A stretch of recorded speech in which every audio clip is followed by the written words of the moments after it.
Okay, so in previous lecture you learned about the unsymmetrical column, unsymmetrical eccentric loaded column. Okay, so unsymmetrical, how to calculate eccentricity for the unsymmetrical load, that we show in our previous lecture. Now we are going to start our last topic for this chapter, that is core and kernel. Okay, so now let's start.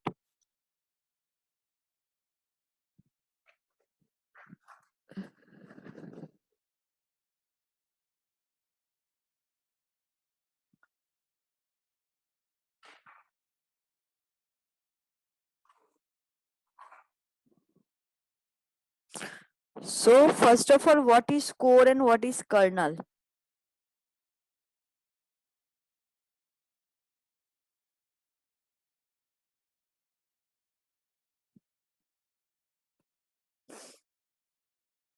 Okay, so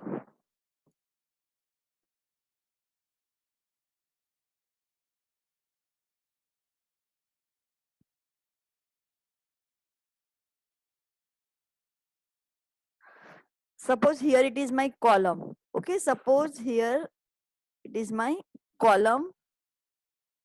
This is a center line of column. What is again, what is eccentric load? Eccentric load हम किसे बोलते हैं?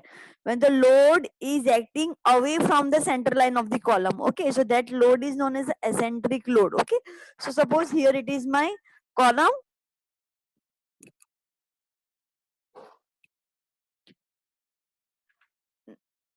This is a central, suppose this is a neutral axis or center line of the column. This is a center line of the column, and now what will be happen? Suppose some load is acting over here, okay, at this distance, okay, and my load is P.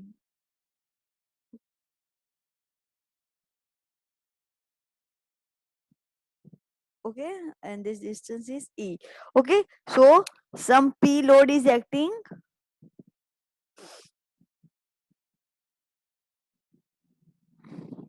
Okay, so what will be happen?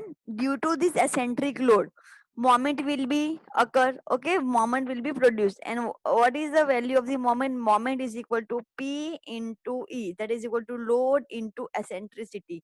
And now what will be happen?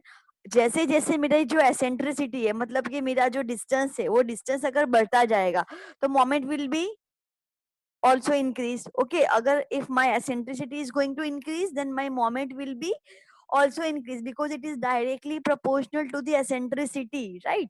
So if my eccentricity is going to increase, my moment is also going to increase. Suppose my load is 100 kilonewton and my eccentricity is 2 centimeter. Okay, so what will be my moment is equal to, moment is equal to 200 kilonewton into centimeter. Okay, if you want you can convert this into a meter. Okay, this is just an example. Okay, suppose my eccentricity is, now my eccentricity is 4 centimeter.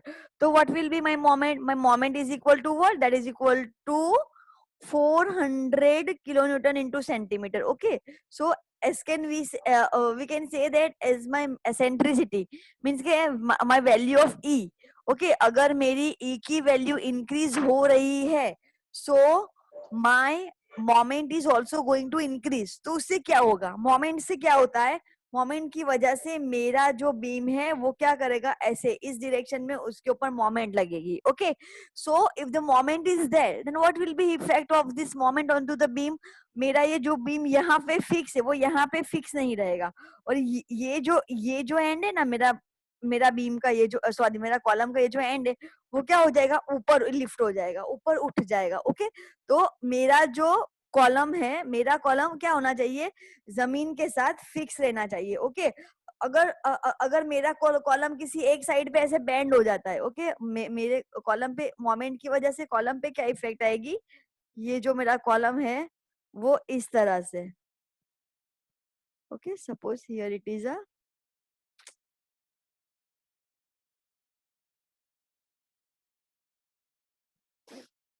Suppose this is my ground level, this is my ground level. तो moment की वजह से इसके ऊपर क्या effect आएगी, मेरा जो कॉलम है वो ग्राउंड लेवल से ऊपर उठ जाएगा, ऐसे ऐसे, मतलब ये जो डिस्टेंस है, मतलब जिस तरह मेरी मोमेंट प्रोड्यूस हो रही है उस डायरेक्शन में मेरा कॉलम क्या हो जाएगा, ऊपर हो जाएगा। ओके, सो इसकी वजह से my column will be fail. Okay, अगर मेरा कॉलम ग्राउंड लेवल से उठ गया तो क्या हो जाएगा, वो फेल हो जाएगा, वो टूट जाएगा। Okay, so what is core और कर्नल? कोर और कर्नल क्या होता है, तो यहाँ पे ये क्या है मेरा टेंसाइल फोर्स, ये क्या है मेरा कंप्रेसिव फोर्स। ओके, ये जो पोर्शन है उसमें मेरा क्या लग रहा है, कंप्रेसिव फोर्स। ये जो पोर्शन है जिसमें, मैडम हेलो, हाँ हेलो बोलो। हाँ, मैम, मैकेनिकल लाइन को अलाउ करो ना। किया तो सही, कब से? वो बोल रहा है अलाउ करो, इसलिए। नहीं, वो अलाउ ही है तो अंदर है।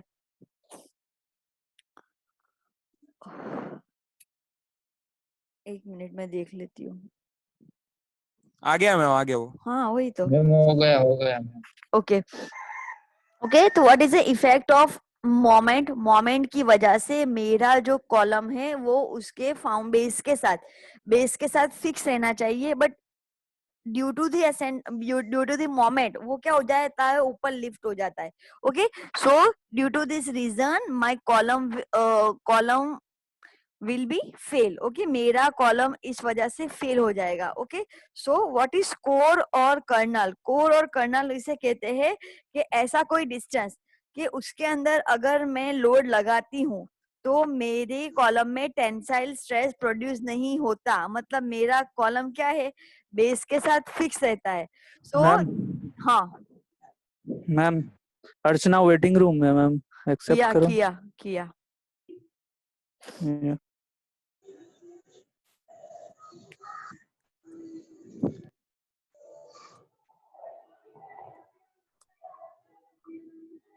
तो कोर और कर्नल क्या है, कॉलम का कोई ऐसा पोर्शन अगर जिस पोर्शन के अंदर अगर हम लोड लगाए तो जो टेंसाइल स्ट्रेस है, ओके, वो प्रोड्यूस नहीं होता, so that portion is known as a core और kernel. Now how we can find core or there are different equation for different kind of the section. Okay, so finding out the core or kernel of the column, column का core colonel find करने के लिए अलग अलग equation है, अलग अलग section के लिए अलग अलग इक्वेशन है। Okay, so today we are going to learn that how to find core और kernel for a different kind of the section. अलग अलग सेक्शन के लिए हम कैसे कोर और कर्नल फाइंड कर सकते हैं। Okay, so that we are going to learn.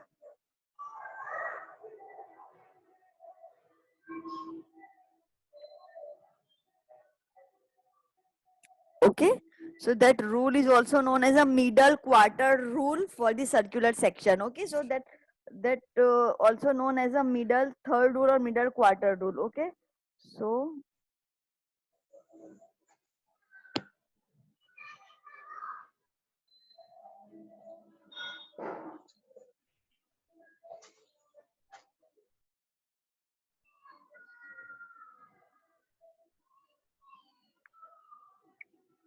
okay,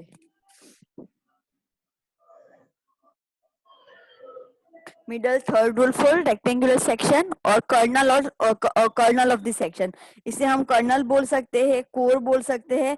Again, what is kernel? It is a portion in which if we are applying the load, so there isn't any tensile stress develop in column. Okay, so that portion is known as a core or kernel. Okay, so as we told, the cement concrete column are weak in tension, hence the load must be applied on the column in such a way that there is no tension stress anywhere in the section. Okay, that I told you कि मेरा tension force क्या, मेरा tension stress क्या होगा, zero. Okay, तो मैं ऐसे कौन से पोर्शन के अंदर अगर मैं लोड अप्लाई करती हूँ तो मेरा कॉलम जो है उसके अंदर में बेंडिंग मोमेंट प्रोड्यूस होती है, लेकिन इतनी कम होती है कि जिसकी वजह से मेरा कॉलम लिफ्ट नहीं होगा, ऊपर नहीं उठेगा, so that portion is known as a kernel. Okay, but when an eccentric load is acting on a column, it produces a direct stress as well as bending stress, that all of we know. Okay, due to the eccentric load, due to the eccentric effect, due to the effective eccentricity, two kind of the loads develop in column. First one is a direct stress that is equal to sigma 0, that is equal to P by A, and next one is a sigma B, that is equal to bending stress. Okay, or bending stress is equal to My by I. Okay, so two stresses produced in our column. The resultant stress at the point in the section is the algebraic sum of the direct and bending stress, that all of we know that sigma maximum is equal to what? Sigma 0 plus sigma B. What is sigma minimum? That is equal to sigma 0 minus sigma B. Okay, so resultant stress जो होता है वो दोनों जो force होती है उसकी effect पे डिपेंड करता है. Okay, that is an algebraic sum of a direct stress and bending stress, that is equal to my resultant stress. Okay, so that is equal to my resultant stress. Consider now we are going to find equation for the core kernel for the rectangular section. यहाँ हम क्या करेंगे, rectangular section का कौन सा ऐसा portion है कि अगर उस पे हम फोर्स लगाएंगे, ओके, सो मोमेंट जो मेरा टेंसाइल स्ट्रेस है वो 0 होगा. That we are going to find, जो हमें फाइंड करना है. Okay, so here consider a rectangular section of width B. This is the width of my this one is my width of my rectangular section. ये मेरी rectangular section की width है. This is the depth of, ये क्या है, again this is a top portion of column.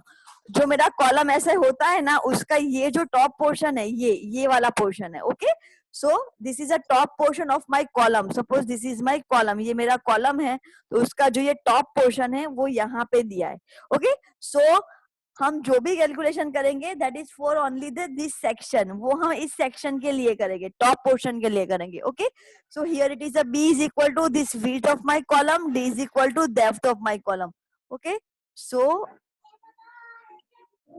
It is a B, ये मेरा B होगा, ये मेरा D होगा. Okay, so here B is my width of the column, D is my depth of the column.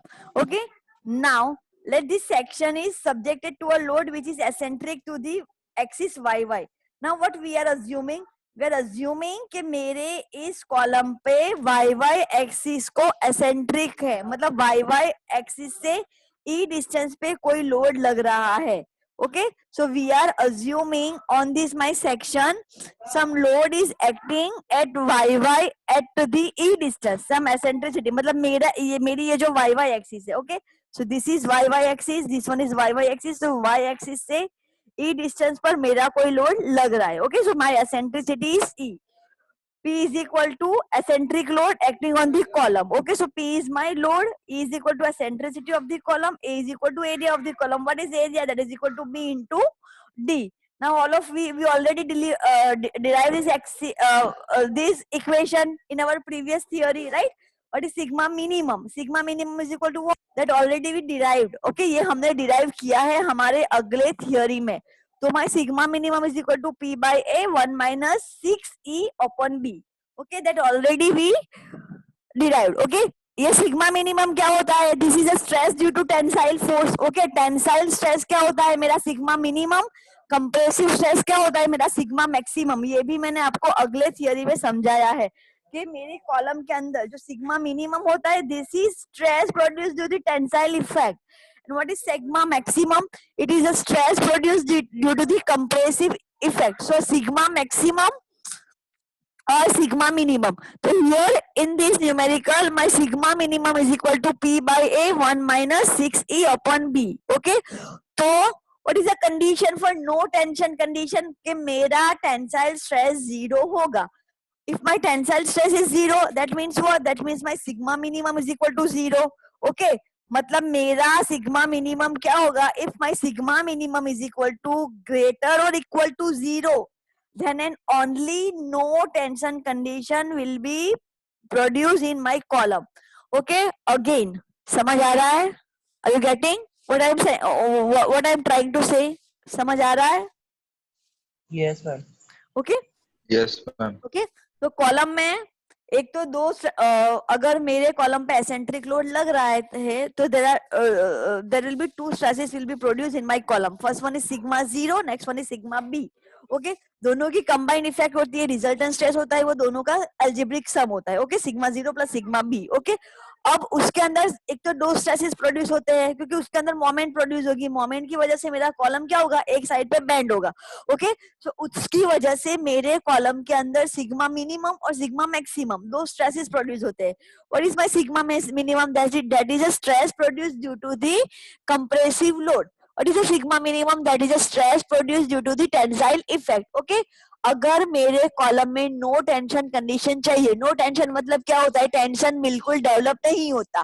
Tension किस stress की वजह से डेवलप होता है? Sigma minimum. Sigma minimum it is a stress due to the tension. Okay, तो अगर मेरे column में टेंशन मुझे डेवलप होने नहीं देना, दैट मीन्स व्हाट, कि मेरा सिग्मा मिनिमम है ही नहीं, मेरा सिग्मा मिनिमम ग्रेटर और इक्वल टू 0, तभी मेरे कॉलम में टेंसाइल स्ट्रेस बिल्कुल भी डेवलप नहीं होगा अगर मेरा सिग्मा मिनिमम 0 होगा। Okay, so if my sigma minimum is equal to 0, so in that condition no tension will be produced in my column. Okay, अगर मेरा सिग्मा मिनिमम 0 हो जाता है, अगर मेरा sigma minimum is equal to 0 होता है, so in that condition no tension will be produced in my column. Okay, so यहाँ पे वो दिया है कि hence no tension stress along the width of the column. That means what? That means my sigma minimum is greater or equal to 0. If my sigma minimum is greater or equal to 0, then and only no tension will be produced in my column. Okay, so in this equation, instead of sigma minimum, हम क्या रखेंगे? It is greater equal to 0. Okay, P by A 1 minus 6E B greater equal to 0. Okay, so यहाँ पे P by A यहाँ पे जाएगा, that means क्या हो जाएगा? That is equal to 0. तो इसको हम ऐसे लिख सकते हैं क्योंकि P by A 0 के साथ मल्टीप्लाई होगा तो वो क्या हो जाएगा? 0. Okay, so now 1 minus 6E upon B greater or equal to 0. Okay, so again ये जो पोर्शन है उसको हम लेफ्ट साइड लेके जाते हैं, सॉरी राइट साइड लेके जाते हैं। सो 1 greater or equal to 6E upon B, और we can say that कि B by 6,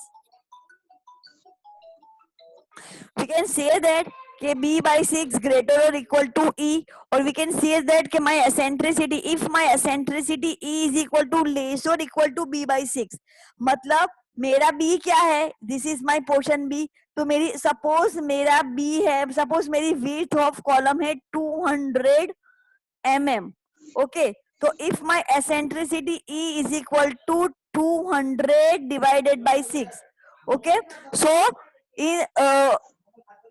so in that condition no tension will be produced in my column. अगर मेरी eccentricity मेरी width के 6 portion जितनी है, 6 portion is equal to my 6 portion of the base. Okay, 6 portion of the width. So in that condition no eccentricity will be developed in my column. So this is the, अगर मेरी eccentricity अगर यहाँ पे, okay, यहाँ पे आपको दिया है this distance is B by 6, this distance is B by 6. तो इतना जो पोर्शन है उस पोर्शन में अगर मेरा लोड लगता है, यहाँ कहीं पे भी इस पोर्शन में अगर मेरा कहीं पे भी लोड लगता है, सो मेरा सिग्मा मिनिमम 0 ही रहेगा. There isn't any effect of sigma minimum, मेरा सिग्मा मिनिमम आएगा ही नहीं. So that's why tension will be not developed in my column. Okay, so that condition is known as a no tension condition, and this portion is known as a core or kernel. Okay, so now my A is equal to B by 6. तो ये मेरा है B से. अब now मैं def से अगर मुझे कैलकुलेट करना है,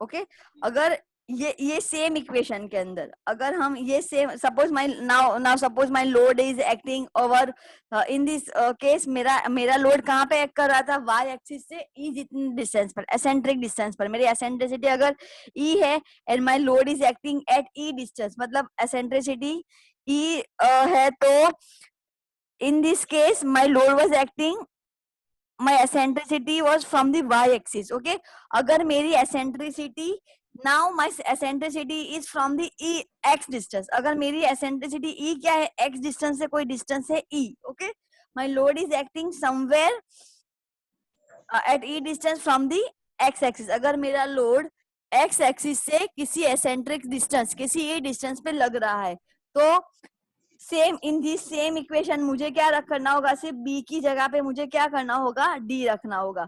सो अगर मैं सॉल्व करती हूँ तो मुझे क्या मिलेगा, that distance is equal to B by 3, sorry D by 6. जैसे सिर्फ जो मेरा b है, b की जगह पे मेरा क्या आ जाएगा, d. सेम रखना है, इंस्टेड ऑफ b सपोज मेरा जो पोर्शन है, ओके, तो वो होगा b, तो मेरा ये डिस्टेंस क्या आ जाएगा, that is equal to b d by 6. तो ये जो मेरा पोर्शन है, this portion is equal to d by 6, this portion is equal to d by 6.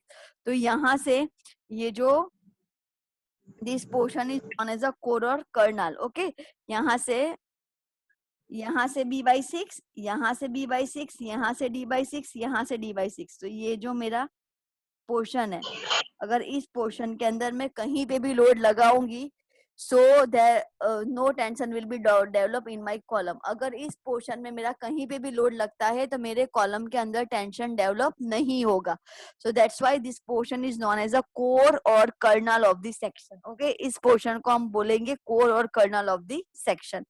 सो एकदम सिंपल सा डेरिवेशन है, कुछ भी नहीं किया है हमने. इस डेरिवेशन के अंदर हमने सिर्फ क्या किया है, हमने ऑलरेडी ये इक्वेशन डिराइव किया था. इस इक्वेशन के अंदर हमने sigma minimum is equal to सिर्फ 0 रखा है, और sigma minimum is equal to 0 करके हमने E इज लेस और equal to b by 6. Okay, ये किस लिए है, अगर मेरी एसेंट्रिसिटी y एक्सिस से है तो. अगर अब मेरी एसेंट्रिसिटी x एक्सिस से है तो इंस्टेड ऑफ b मेरा क्या आ जाएगा, यहाँ पे d आ जाएगा, बस वही डिफरेंस होगा. और मुझे एसेंट्रिसिटी में क्या मिलेगी, e lesser equal to d by 6. Okay, so this is a core और kernel equation for the rectangular section. Now हम दूसरा सेक्शन लेंगे. खबर समझ पड़ी या मत, समझ आया? Yes, ma'am. Yes, ma'am. Again, core क्या होता है या कर्नल क्या होता है, वो पोर्शन होता है कि जिसके ऊपर कोई भी लोड नहीं जिसके ऊपर टेंसाइल फोर्स नहीं लगता है. अगर उस पोर्शन में अगर हम लोड लगाते हैं तो टेंसाइल लोड की इफेक्ट, मतलब टेंसाइल लोड नहीं होगा, मतलब क्या होगा, मेरा कॉलम बेंड नहीं होगा.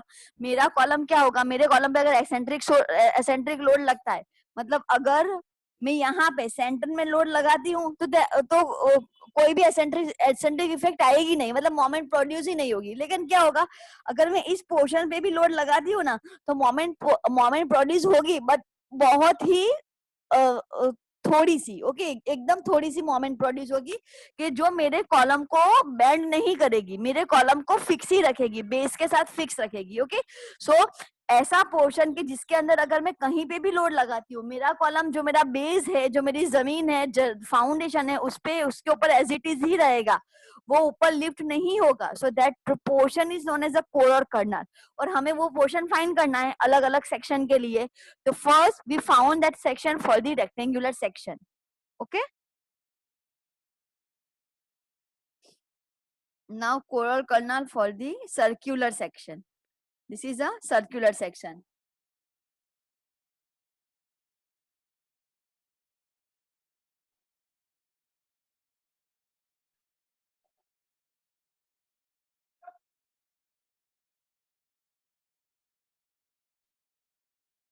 Okay, these are the nodes.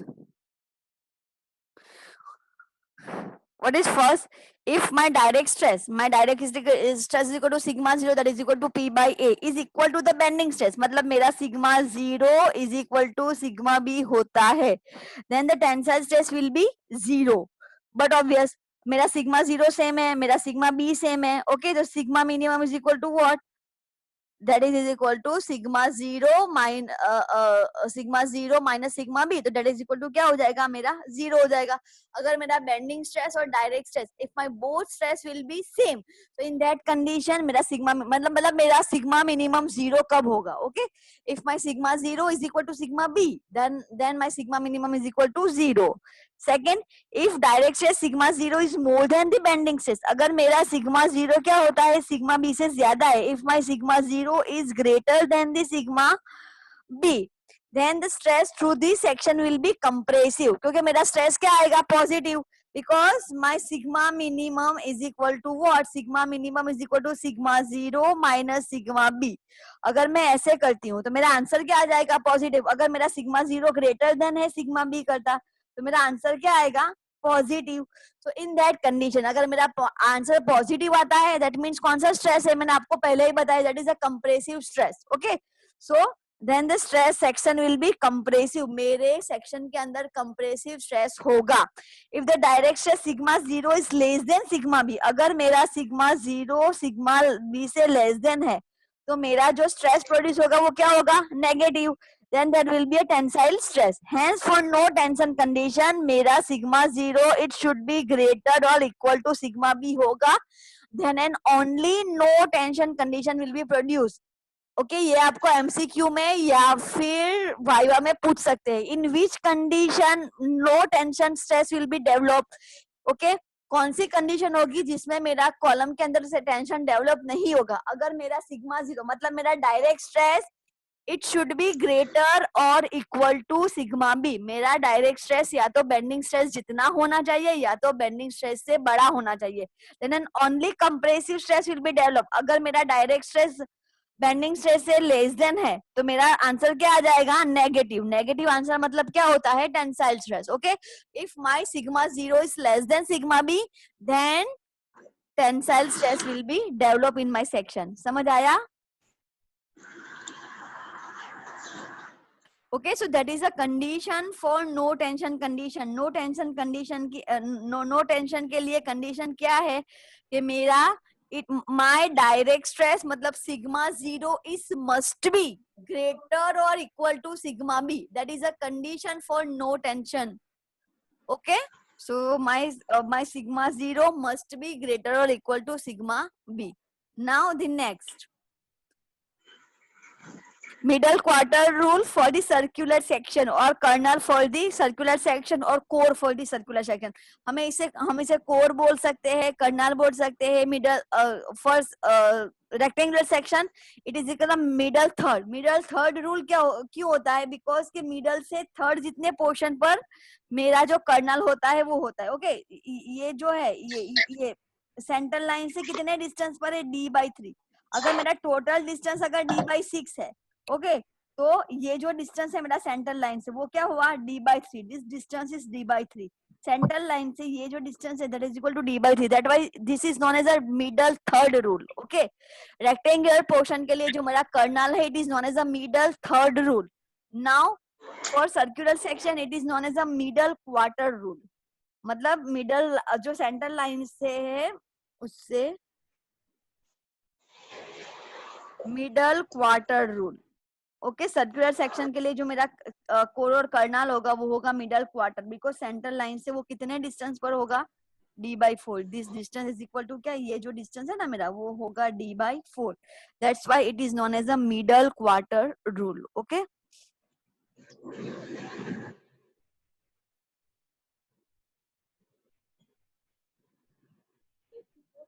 Okay, so जैसे हमने अगले न्यूमेरिकल में देखा, here it is my circular column. अगर मेरा सर्कुलर कॉलम है, again this is a top portion of a column. Okay, P is equal to load is equal to eccentricity, A is equal to area. What is the area for circular column? That is equal to pi/4 d square. Okay, that all of you know. Now what is my sigma 0? That is equal to P/A. Okay, that is my direct stress. sigma 0 क्या होता है? मेरा direct stress होता है. तो that is equal to P/A. sigma 0 is equal to P/A. Okay, what is area? That is equal to pi/4 d square. तो P/pi/4 d square. तो my sigma 0 for circular column.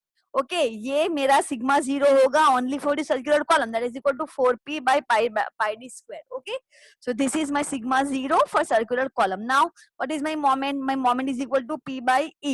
Did all of you know what is moment is equal to? Moment is equal to load into eccentricity. Here my eccentricity suppose is e a. Okay, यहाँ पे मेरी eccentricity क्या है? e है.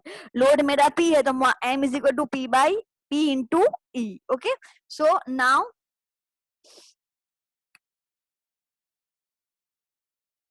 okay, now all of you know what is bending stress, that is equal to my by I. Okay, my bending stress sigma b is equal to my by I, ये हम जानते हैं. Okay, now y is equal to what, ये भी हमें पता है कि y is equal to plus और माइनस d by 2. या तो ऊपर होगा तो पॉजिटिव होगा, डाउनवर्ड होगा तो नेगेटिव होगा. ये है मेरा y बार पॉजिटिव, ये है मेरा y बार नेगेटिव. ओके, अगर अपर पोर्शन में होगा तो y is equal to positive, down portion में होगा तो होगा नेगेटिव. ओके, नाउ ये जो सारी वैल्यूज है, ओके, ये जो है m की है, y की है, i की है, वो सभी वैल्यू हम इसके अंदर ये जो इक्वेशन है ना, मेरा sigma b is equal to M Y by I. m is equal to what, m is equal to p by e. Okay, तो m की मैं वैल्यू रखती हूँ, y is equal to what, that is equal to d by 2. i is equal to what, moment of inertia for circular section, that is equal to pi by 64 d4. ये आपको अभी पता होना चाहिए. ओके, हमने बहुत से न्यूमेरिकल्स किए. तो ये जो तीनों की, इन तीनों की जो वैल्यू है, अगर मैं इसके अंदर इंसर्ट करती हूँ my बाय i के अंदर, मैं m की, मोमेंट की, y की और मोमेंट ऑफ इनर्शिया की मोमेंट अगर वैल्यूज में इंसर्ट करती हूँ, that I will get this plus और minus 32 pe pi D cube, that is a value of sigma b. ये मुझे क्या मिलेगा, sigma b is equal to this. ये मुझे क्या मिला, सिग्मा b. समझ आ रहा है, एकदम सिंपल है, सिर्फ मैथमेटिक्स है. अगर आप देखोगे भी ना बुक में, आपके पास बंसल है ही. ओके, अगर ये थियरी हो जाता है, ये लेक्चर हो जाता है, उसके बाद एक बार बंसल खोल के देखना, एकदम सिंपल डेरिवेशन है, एकदम सिंपल, और एग्जाम में आ सकता है. Okay, so this is the value of my sigma b. ये मुझे क्या मिला, सिग्मा b. ये मुझे क्या मिला, sigma b, that is equal two plus और माइनस. प्लस क्यों होगा, अगर ऊपर के लिए होगा तो प्लस होगा, डाउनवर्ड पोर्शन के लिए होगा तो माइनस होगा, बिकॉज d मेरा प्लस और माइनस है, दैट्स वाई. ओके, अगर हम न्यूट्रल एक्सिस से ऊपर के लिए फाइंड करते हो तो पॉजिटिव मिलेगा, न्यूट्रल एक्सिस के नीचे के लिए फाइंड करते हो तो नेगेटिव मिलेगा आंसर, बस, that's why.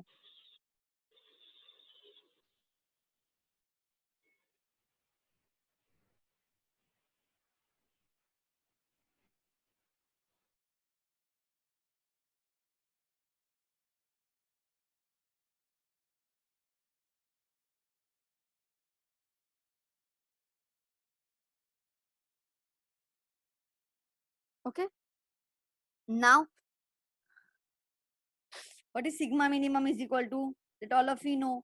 Okay, my sigma minimum is equal to direct stress minus bending stress. Now what is a direct stress, that is equal to, हमने ऊपर जो फाइंड किया था, what is the value of direct stress, this is my direct stress. ये है मेरा direct stress 4p upon pi d square.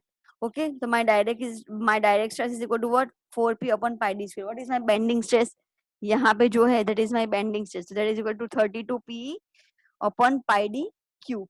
Okay, अगर मुझे मैक्सिमम स्ट्रेस फाइंड करना है तो क्या होगा, that is equal to sigma maximum. तो यहाँ पे सिर्फ माइनस की जगह पे क्या आएगा, प्लस, दैट मींस मैंने यहाँ पे प्लस और माइनस देखा. ओके, मिनिमम स्ट्रेस के लिए आएगा माइनस. ओके, सो अगेन जैसे हमने अगले डेरिवेशन में किया था, for no tension condition my sigma minimum is equal to what, for no tension condition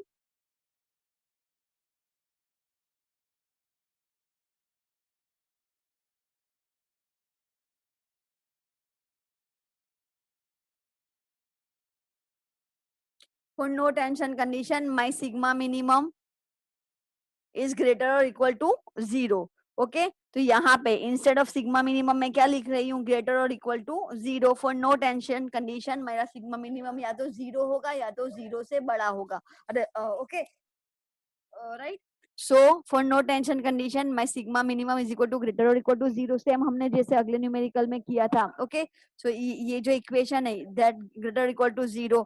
okay, again अगर ये पोर्शन अगर ये जो पोर्शन है वो यहाँ पे आ जाएगा तो क्या हो जाएगा, 0.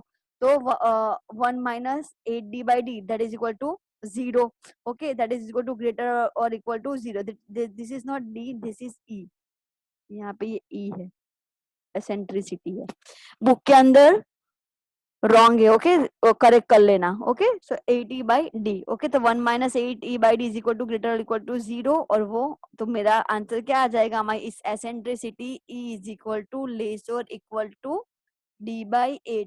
अगर मेरी एसेंट्रिसिटी मतलब ये जो पोर्शन है, इसमें अगर मैं d बाई 8 के पोर्शन पे अगर मैं कहीं पे भी लोड लगाती हूँ तो मेरे कॉलम के अंदर नो टेंशन कंडीशन डेवलप होगी। सो उस पोर्शन में मेरा क्या होगा, अगर उस पोर्शन में मैं कहीं पे भी लोड लगाती हूँ तो मेरे कॉलम के अंदर नो टेंशन कंडीशन डेवलप होगी। ओके, आप लोगों को ये सभी डेरिवेशन बुक में लिख के मुझे सबमिट करवाने हैं, राइट? ये कोर और कर्नाल के और अगले भी हमने जितने डेरिवेशन किए, जितने भी न्यूमेरिकल किए हैं, ये चैप्टर आज मतलब अभी एक थोड़ा सा पोर्शन बाकी है, वो हम कल कर लेंगे। और tomorrow we are going to start our new chapter, जैसे शियर स्ट्रेस और डैम। ये दो में से कोई भी एक चैप्टर हम स्टार्ट करेंगे, नया वाला। डैम इसके ऊपर डिपेंडेंट है, तो हम पहले डैम ले लेंगे, शियर स्ट्रेस बाद में ले लेंगे। ओके, तो हम कल नया सबमिट चैप्टर, कब करने का है? ये मैं वो गूगल क्लासरूम में आज मैं असाइनमेंट भी अपलोड कर दूंगी और उसकी ड्यू डेट वो भी रख दूंगी। अभी भी 4th असाइनमेंट जो है, फर्स्ट असाइनमेंट और क्लास बुक, वो अभी भी 4 लोग का बाकी है। उन लोगों को अभी अगर वो सबमिट भी करेंगे ना तो 50% मार्क्स मिलेंगे, और अगर उसके अभी भी नहीं करेंगे और अब उस एग्जाम के पहले पहले करेंगे तो फिर 0 मिलेगा, फिर कुछ नहीं मिलेगा। ओके, मैं प्रेजेंट ले लेती हूँ। हम लोग एक डेरिवेशन है वो अभी कल ही करेंगे, अभी होगा भी नहीं। ओके, 1 मिनट, मैं प्रेजेंट ले लेती हूँ।